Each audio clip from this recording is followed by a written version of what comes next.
Hello everyone, my self Mayuresh Singh. Friends, आज हम लोग यूपीपीएससी के एलटी ग्रेड के लिए मैथ्स का सिलेबस हम लोग डिस्कस करने जा रहे हैं। ठीक है, किस तरह से हमारा एक सिलेबस डिफाइन है। अभी तो क्योंकि इसका नोटिफिकेशन आया नहीं है, तो हम लोग कह नहीं सकते कि पेपर पैटर्न क्या होगा, कि पुराना ही वाला पेपर पैटर्न होगा कि नया पेपर पैटर्न होगा, कुछ चेंजेस आएंगे कि नहीं आएंगे। ठीक है, तो देखते हैं क्या चेंजेस आ सकते हैं कि नहीं आएंगे कुछ भी। लेकिन हम लोग सिलेबस तो मैथ्स का वो वही रखेंगे जो पहले था उनका। ठीक, तो देखते हैं क्या सिलेबस है हमारे पास। सबसे पहले हमारे पास अलजेब्रा है। अलजेब्रा में क्या बोल रहे हैं, थ्योरी ऑफ इक्वेशन यानी क्वाड्रेटिक इक्वेशन की बात कर रहे हैं, क्यूबिक इक्वेशन की बात कर रहे हैं। कह रहे हैं उनको सबको आपको पढ़ना पड़ेगा, उनके ग्राफ्स वगैरह आपको देखने पड़ेंगे, वो सारी बातें देखनी पड़ेंगी। आप इसके लिए हर्षरूप शर्मा अगर देख लेते हैं तो बहुत अच्छी बात है, कोई दिक्कत की बात नहीं होगी। हर्षरूप शर्मा कर लेंगे तो आपका काम बन जाएगा। ठीक है, और प्रीवियस ईयर के क्वेश्चन से। फिर कह रहा है AP GP HP. AP GP HP भी आप अगर हर्षरूप शर्मा इसके लिए देख लेंगे और प्रीवियस ईयर के क्वेश्चन कर लेंगे तो आपका काम बन जाएगा।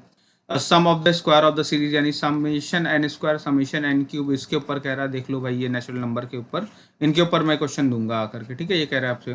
फिर परम्यूटेशन एंड कॉम्बिनेशन, इसके लिए आप क्या करें, इसके लिए कुछ नहीं, हर्षरूप शर्मा को अच्छे से क्लियर कर लें, कोई प्रॉब्लम नहीं आती है, वहीं से क्वेश्चन आ जाते हैं। बाइनोमियल थ्योरम के लिए भी हमसे कह रहा है फ्रेंड्स क्या करना है। ठीक है, तो बाइनोमियल थ्योरम भी हर्षरूप शर्मा कर लेते हैं और थोड़े बहुत इधर उधर से क्वेश्चन प्रैक्टिस कर लेंगे, वो प्रैक्टिस मैं आपको कराऊंगा पूरी। ठीक, एक्सपोनेंशियल सीरीज और लॉग सीरीज, इसके लिए एक्सपोनेंशियल सीरीज है ई की पावर एक्स, और log series log one plus x का एक्सपेंशन जो करके होता था ना हमारे पास। ठीक है, तो उसके ऊपर क्वेश्चन ये पूछेगा और इस पे 100% दोनों से एक एक क्वेश्चन पेपर में रखेगा। Algebra of set relation and function वो पूछ रहा है हमसे आकर। Types of relation, equivalence relation पूछेगा, सिमेट्रिक ट्रांजिटिव है ना, और रिफ्लेक्सिव की बात कर रहा है, यहाँ पे इक्विवेलेंस रिलेशन की बात कर रहा है। फिर types of function, types of function हमसे पूछ रहा है कि इवन ऑड फंक्शन पूछ रहा है आकर के। ठीक है, इवन ऑड फंक्शन क्या होते हैं उनकी बात कराएगा। फिर कहेगा कि जितने भी टाइप के फंक्शन है कौन से, आइलेट टाइप के है ना, आइलेट टाइप के मतलब inverse, log, algebraic, trigonometric, exponential, इन सब के बारे में आपको अच्छे से पता होना चाहिए। सिग्नम फंक्शन पता होना चाहिए, मॉड फंक्शन पता होना चाहिए। फंक्शन के बारे में 1 1 ऑन 2 के बारे में पूछेगा आपसे। ठीक है, और 1 1 ऑन 2 कायदे से पता होना चाहिए आपको। फिर उसके बाद कंपोजिशन ऑफ फंक्शन यानी गॉफ फॉक की बात कर रहा है हमसे आकर के। ठीक है, फिर कह रहा है inverse of function. Inverse of function की बात अगर आ जाती है तो 1 1 ऑन 2 अपने आप इंक्लूड हो जाता है, और इनवर्स ऑफ फंक्शन निकालने की बात बोलेगा। बाइनरी ऑपरेशन बोल रहा है, बाइनरी ऑपरेशन बहुत इंपॉर्टेंट है, ग्रुप थ्योरी का पहला ही टॉपिक अपना बाइनरी ऑपरेशन होता है। फिर उसके बाद ये देखिए ग्रुप्स पे चलाया, ग्रुप, सब ग्रुप, नॉर्मल सब group, question group, cyclic group, order of element है ना, in the group, permutation group बोल रहा है, एसएन की बात कर रहा है आकर के। ठीक है, इवन एंड ऑड परम्यूटेशन की बात कर रहा है, इवन ऑड परम्यूटेशन क्या होता है, लैग्रांज थ्योरम की बात कर रहा है ना। और फिर क्या बोल रहा है, ग्रुप होमोमॉर्फिज्म की बात कर रहा है। तो इतनी आपकी ये बेसिक उसने ग्रुप थ्योरी रखी है। तो आप कोई भी ग्रेजुएशन की बुक उठाएंगे तो आपको वहाँ पे मिल जाएगा, ये सारी चीज़ें मिल जाएंगी और वहीं से सारा काम बन जाएगा आपका। और मैं इसकी वीडियोस पूरी मैंने डाल भी रखी है पहले से, और भी मैं डाल दूंगा, तो आपका काम बन जाएगा। ठीक है, फिर डिटर्मिनेंट्स चाहिए, टाइप्स ऑफ मैट्रिक्स चाहिए आपके। टाइप्स ऑफ मैट्रिक्स में वही सिमेट्रिक, स्क्यू सिमेट्रिक है ना, हार्मिशन, स्क्यू हार्मिशन, और आपका इन्वोलेटरी मैट्रिक्स, आइडेम्पोटेंट मैट्रिक्स है ना, ऑर्थोगोनल मैट्रिक्स, इन सब की बात करेगा। Algebraic operation of matrix, addition, subtraction, multiplication, skew symmetric, symmetric पहले उसने अलग कर दिया। हार्मिशन, स्क्यू हार्मिशन देखिए पहले से आपको बता रहा है। इनवर्स ऑफ मैट्रिक्स की बात कर रहा है, रैंक ऑफ मैट्रिक्स की बात कर रहा है, application of matrix in the solving of the system of equation. System of equation यहाँ पे दो तरीके की होंगी, एक तो लीनियर हो जाएंगी आपकी और दूसरी होमोजीनियस वाली बोलेगा। आइगन वैल्यू, आइगन वेक्टर के ऊपर पूछेगा हमें। कैले हैमिल्टन थ्योरम, कैले हैमिल्टन थ्योरम में कैरेक्टरिस्टिक इक्वेशन चाहिए इसको, उसके ऊपर क्वेश्चन जरूर देता हम लोग का। ठीक है, तो ये अलजेब्रा हो गया। सबसे ज़्यादा मार्क्स का आने वाला पोर्शन ही अलजेब्रा रहता है। अगर आपका अलजेब्रा आसान है और अच्छा है, देखिए ये आसान टॉपिक है और अच्छा है, तो ग्रुप थ्योरी में आपको बहुत ज़्यादा परेशान होने की जरूरत नहीं, सीधे सीधे रिजल्ट पेपर में पूछे जाते हैं, सीधे सीधे रिजल्ट हम लोग प्रैक्टिस कर लेंगे। और मैं इसकी वीडियो आपको बना कर पूरा सिलेबस, स्पेशली मैं एलटी ग्रेड का पूरा सिलेबस एक एक वीडियो करके, एक एक टॉपिक करके मैं कायदे से उसको एक्सप्लेन करके समझाऊंगा आपका। ठीक है, आगे देखते हैं। फिर उसके बाद आता है रियल एनालिसिस। रियल एनालिसिस में ये सीक्वेंस एंड सीरीज की बात कर रहे हैं आकर के, सीक्वेंस की बात करेंगे आकर के, और सीरीज की बात करेंगे। जितने भी टेस्ट होते हैं, या आप कोई भी ग्रेजुएशन की बुक अगर ले लेंगे तो वहाँ से आपका पूरा अच्छे से हो जाएगा, किसी भी यूनिवर्सिटी का बुक हो आप उससे कर सकते हैं।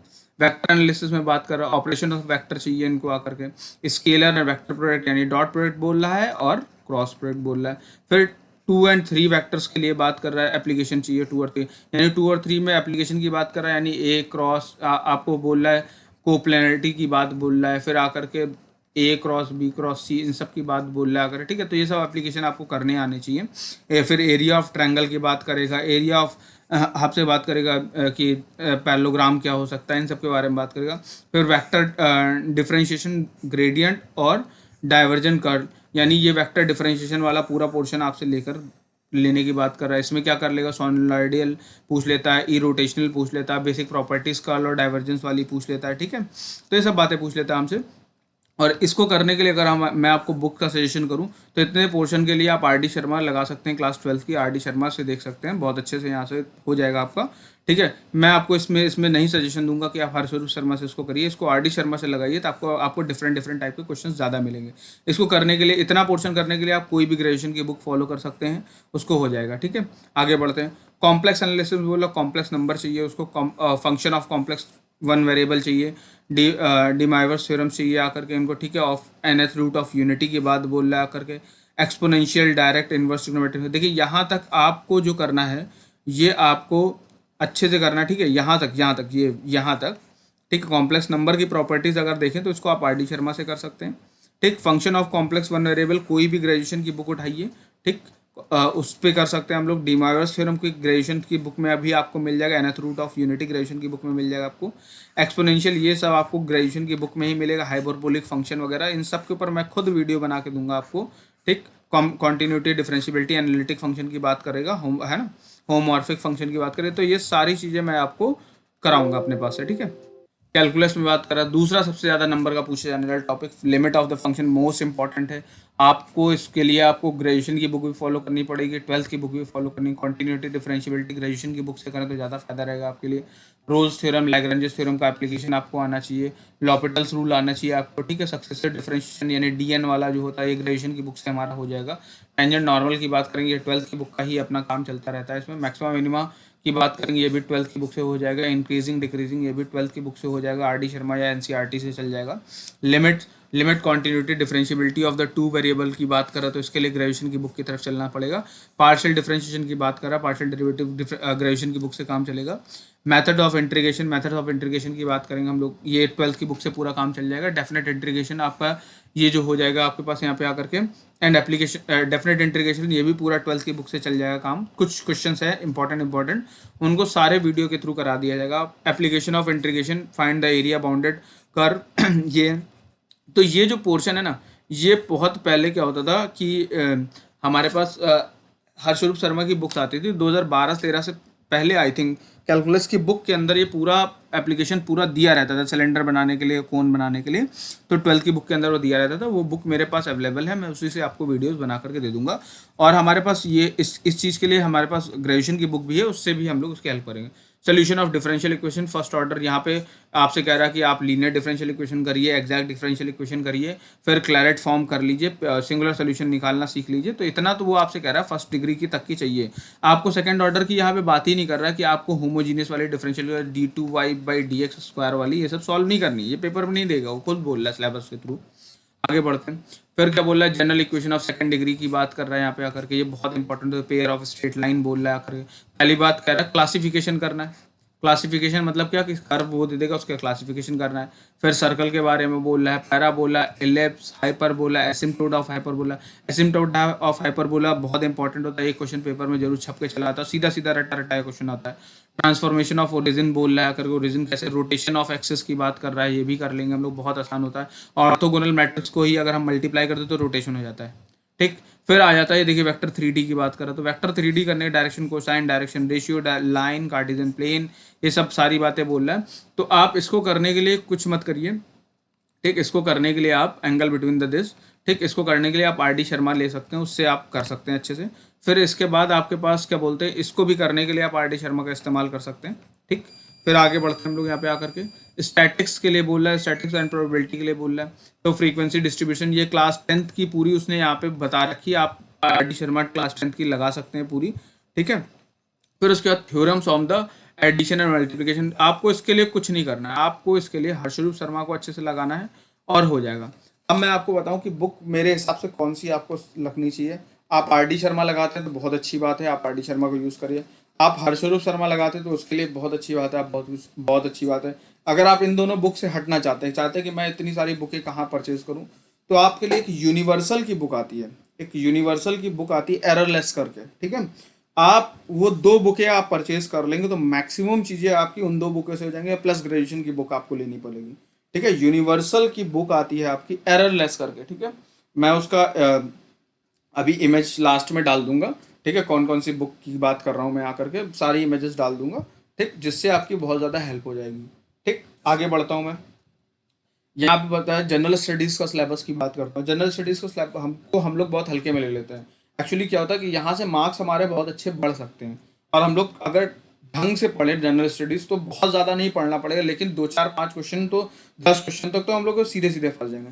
जैसे यहाँ पे हिस्ट्री ऑफ इंडिया उसने दे रखा है, और इंडियन नेशनल मूवमेंट उसने अलग अलग डिवाइड कर दिया। इंडियन नेशनल मूवमेंट में क्या हो जाएगा कि वो 1857 की क्रांति के बाद की बात कर रहा है हमसे आकर के।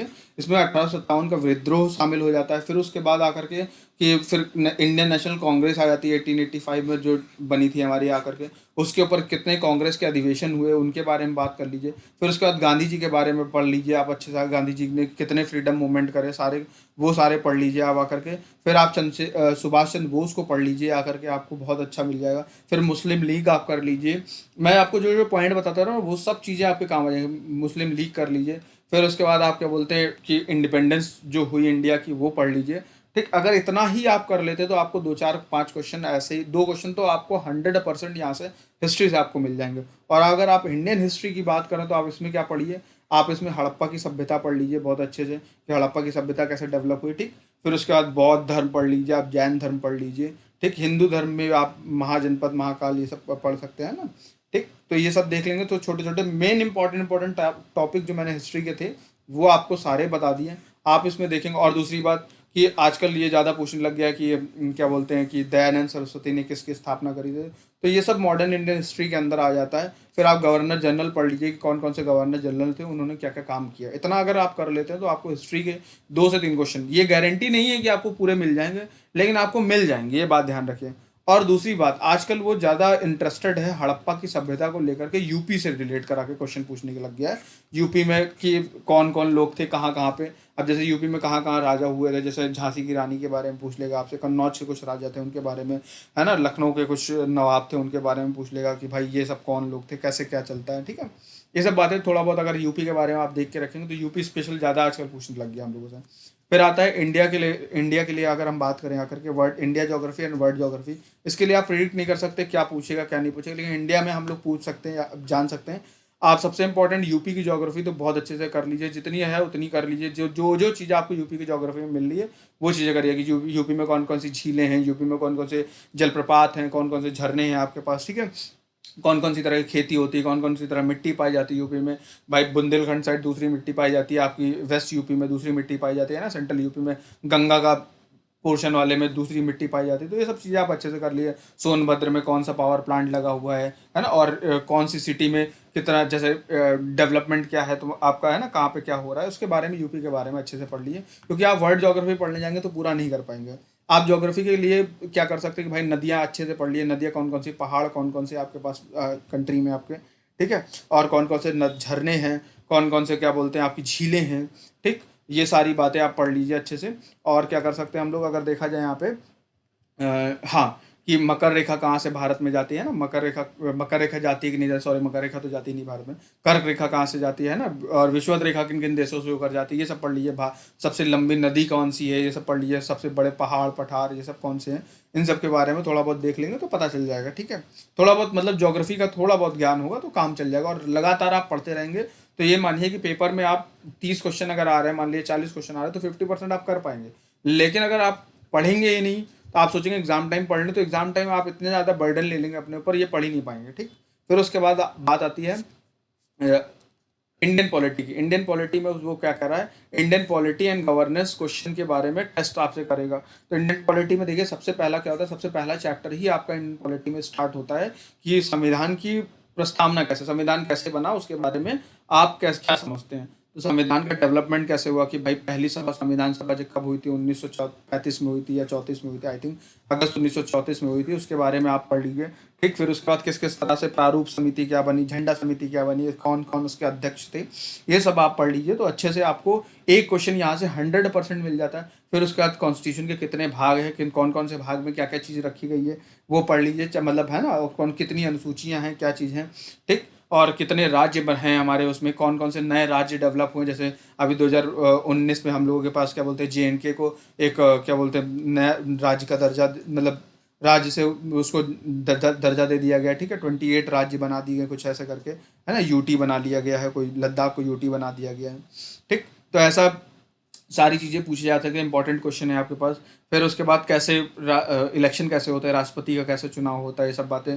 फिर उसके बाद DPSP में क्या क्या रखा गया, आजकल बहुत ज़्यादा पूछा जा रहा है DPSP में क्या क्या रखा गया। DPSP में मौलिक कर्तव्य, जिसमें करेक्ट भाग 4A है ना, भाग 4A, ये कहाँ से लिया गया है, संविधान का कौन कौन सा पार्ट कहाँ से क्या लिया गया, किसके कहने पे, किसकी सिफारिश में, जैसे स्वर्ण सिंह समिति ने इसकी सब सिफारिश करी थी, तो ये सब चीज़ें पूछा जाता है। पंचायती राज वगैरह आप ये देख लीजिए कि कौन से अनुच्छेद में पंचायती राज आता है, ये सब है ना, कम्युनिटी डेवलपमेंट में क्या क्या चीज़ें आती हैं, वो सारी चीज़ें इन्होंने अच्छे से बता रखा है सिलेबस को। आप थोड़ा सा अगर कोशिश करेंगे तो आप बहुत अच्छे से कर सकते हैं, ठीक है। एक ऑर्डर्ड वे में आप अगर एक महीना भी देंगे, आप दो दो तीन, एक महीने में 2 चीज़ें भी पढ़ेंगे तब भी आप कर सकते हैं। बहुत ज़्यादा मत पढ़िए, क्योंकि आप चाहे जितना कोशिश कर लिए आप नहीं कर पाएंगे। और दूसरी बात, हाँ, यूपी स्टेट में कितनी सीटें हैं, है ना, कौन कौन सी स्टेट में कितनी सीटें हैं, राज्यसभा की, विधानसभा की, ये सब चीज़ें आपको पता होनी चाहिए। यूपी स्टेट के बारे में तो जितने ज़्यादा नॉलेज होगी उतना अच्छा रहेगा आपके बारे में। फिर आगे देखते हैं और क्या। इंडियन इकोनॉमी और सोशल डेवलपमेंट के बारे में पूछ रहा है, ये आप है ना, इंडियन कल्चर बहुत अच्छे से पढ़िए, ठीक है। इंडियन कल्चर, इंडियन है ना, इंडियन पॉलिसीज़ के बारे में जो जो नई पॉलिसीज़ आती हैं, तो आप इसके लिए बहुत ज़्यादा मत करिए। आप किसी भी यूट्यूब चैनल को उठाइए, किसी ने भी अगर नया रिसेंटली, अगर मान लीजिए एग्जाम आपका नए बजट के बाद होता तो नया बजट जरूर पढ़िए, ठीक, पूरा। और फिर जब आप बजट पढ़ेंगे तो बजट पढ़ते पढ़ते ही आपको बहुत सारी चीज़ें, GDP, ये सब चीज़ें क्या होती हैं, आपको खुद ब खुद समझ में आ जाएगा। करंट अभी बिल्कुल मत पढ़िए, करंट के लिए कुछ पढ़ने की ज़रूरत नहीं। एग्जाम से पहले, आप एग्जाम जब भी हो उसके 1 महीने पहले से पुराना 6 महीने का सब चीज़ें थोड़ी बहुत देख लीजिए, तो आपकी किस्मत में होगा तो मिल जाएगा आपको करंट की चीज़, वरना अदरवाइज कुछ नहीं कर सकते। उसने गेम और स्पोर्ट्स की बात भी बोली यहाँ पे आकर के, ठीक है। इंडियन एग्रीकल्चर को बहुत अच्छे से पढ़िएगा। इंडियन एग्रीकल्चर से ज़्यादा आप यूपी एग्रीकल्चर बहुत अच्छे से पढ़ लेंगे तो आपको जरूर फायदा होगा। 2 क्वेश्चन वो पेपर के अंदर यूपी एग्रीकल्चर या इंडियन एग्रीकल्चर से जरूर रखता है। जनरल साइंस में आप क्या पढ़ सकते हैं भाई, आप फिजिक्स केमिस्ट्री बायो है आपके बारे में, बायो अगर आप पढ़ते हैं तो बायो में आपको बहुत ज़्यादा मटेरियल मिल जाता है। 2 चीज़ें होती है, जूलॉजी बॉटनी होती है, तो आपको कम से कम एक दो क्वेश्चन वहाँ से मिल जाते हैं, ठीक है। बायो में पढ़ लीजिए, आपकी विटामिन पढ़ लीजिए, कौन कौन से विटामिन होते हैं, कौन कौन से रोग होते हैं, क्योंकि आजकल रोग के बारे में बड़ा ज़्यादा चल रहा है, ठीक है। इन सब चीज़ों को पढ़ सकते हैं आप बहुत अच्छे से, ठीक। फिर उसके बाद एलिमेंट्री मैथ्स में 10th लेवल का आप मैथ्स के हैं तो हम उम्मीद कर सकते हैं आप मैथ्स और रीजनिंग जरूर कर लेंगे, अलजेब्रा ज्योमेट्री के बारे में, ठीक। फिर उसके बाद आपसे बोल रहा है, उसने देखिए नीचे डिस्क्लेमर डाल रखा है, नोट डाल रखा है ना, तो कैंडिडेट को यूपी के बारे में बहुत अच्छे से, यूपी स्पेशल आप कोई भी किताब खरीद के डेली पढ़ना चालू करें, आप ये जानिए 40 में से 10 क्वेश्चन आपको यूपी स्पेशल से मिल जाएंगे। चाहे वो यूपी इकोनॉमी के बारे में पूछे, या यूपी के नृत्य, कौन कौन से नृत्य हैं यूपी में, कौन कौन सी जनजातियां हैं, कहाँ कौन कौन से इलाके में कौन सी जनजाति आती है, पश्चिमी यूपी में कौन सी जनजाति आती है, पूर्वी यूपी में कौन सी जनजाति है, बुंदेलखंड में कौन सी जनजाति आती है, इन सब बारे में वो आपसे पूछेगा। कौन कौन से राज्य यूपी से लगते हैं, कौन कौन से देश यूपी से लगते हैं, है ना, कौन कौन सा, अगर कोई देश जैसे नेपाल है यूपी से लग रहा है करके, तो कौन किस किस किस जिले से लगता है करके, है ना, यूपी में कौन कौन सी परियोजनाएं चलाई जा रही है, कौन कौन सी योजनाएं चलाई जा रही हैं, इन सब बारे में बहुत अच्छे से आपको पता होना चाहिए, ठीक है। तो फ्रेंड्स, मैं कल से कॉन्टिन्यूसली आपके लिए क्या बोलते हैं, मैं कॉन्टिन्यूसली सिलेबस के ऊपर वीडियोस बनाऊंगा। मैं जनरल स्टडीज़ का तो नहीं कराने वाला, लेकिन जो मैथ्स का सिलेबस है उसको मैं अच्छे से कंप्लीटली करा दूंगा। और सबसे पहले हम लोग वेक्टर एनालिसिस का स्टार्ट करेंगे, फिर उसके बाद हम लोग कॉम्प्लेक्स एनालिसिस को कर लेंगे, वेक्टर एनालिसिस को कर लेंगे, फिर देन हम लोग अलजेब्रा पे आएंगे, फिर उसके बाद हम लोग रियल एनालिसिस करेंगे, फिर कैलकुलस करेंगे, देन फिर उसके बाद हम लोग ज्योमेट्री करेंगे। हो सकता है कैलकुलस करने से पहले हम लोग ज्योमेट्री कर लें, या फिर वेक्टर एनालिसिस करने के बाद ज्योमेट्री कर रहे हैं, कुछ भी ऑर्डर हो सकता है, लेकिन हम कल से स्टार्ट कर देंगे कॉन्टिन्यूसली। रेगुलर आपको कॉन्टिन्यूसली एक वीडियो मिलता जाएगा, और मे भी हो सकता है मैं आपको क्या बोलते हैं, हर वीडियो के नीचे एक टेलीग्राम ग्रुप का लिंक मैं आपको प्रोवाइड करा दूंगा। अगर आप उस टेलीग्राम ग्रुप से जुड़ जाएंगे तो आपको जो भी PDF प्रैक्टिस मैं अपने पास से बनाऊंगा, सारी चीज़ें मैं आपको प्रोवाइड करा दूंगा। बुक्स से क्वेश्चन, जो भी चीज़ें हो सकती हैं इंपॉर्टेंट चीज़ें, वहाँ पे आप मेरे साथ डिस्कशन भी कर सकते हैं। मैं सारी चीज़ें आपको प्रोवाइड करा दूंगा, एक टेलीग्राम ग्रुप भी बनाऊंगा, उसको मैं नीचे प्रोवाइड करा दूंगा। ठीक है, तो उम्मीद करता हूँ फ्रेंड्स आपको सिलेबस के बारे में थोड़ी बहुत नॉलेज हुई होगी, बुक्स के बारे में आपको पता चला होगा। और बुक्स कौन सी मैंने बताया, जैसे यूनिवर्सल की बुक के बारे में बताया है आपको। ठीक है, तो वो बुक बहुत अच्छी मुझे लगी, मैंने अभी तक पढ़ी। आपको मल्टीपल बुक खरीदने से, आर डी शर्मा आप नहीं प्रीफर करना चाहते हो, आप उसको प्रीफर कर लीजिए, तो उससे आपका फायदा बहुत होने वाला है। उसमें कई तरह के क्रिटिकल थिंकिंग और ऑर्डिनरी थिंकिंग है। ऑर्डिनरी थिंकिंग आप लगा लेंगे, आपका भला बहुत ज़्यादा हो जाएगा। ठीक है, आप उस किताब को कर सकते हो। और सबसे अच्छी बात है उसमें, किताब में थ्योरी बहुत अच्छे से डिफाइन कर रखी गई है। ठीक है, तो हम लोग कल से फिर स्टार्ट करते हैं इसको। ठीक, तो फ्रेंड्स आपको मेरा वीडियो अच्छा लगा तो अपने फ्रेंड्स इसको जरूर शेयर करें, मेरे चैनल को सब्सक्राइब करें, लोगों तक पहुंचाएं। Thank you friends, thank you very much.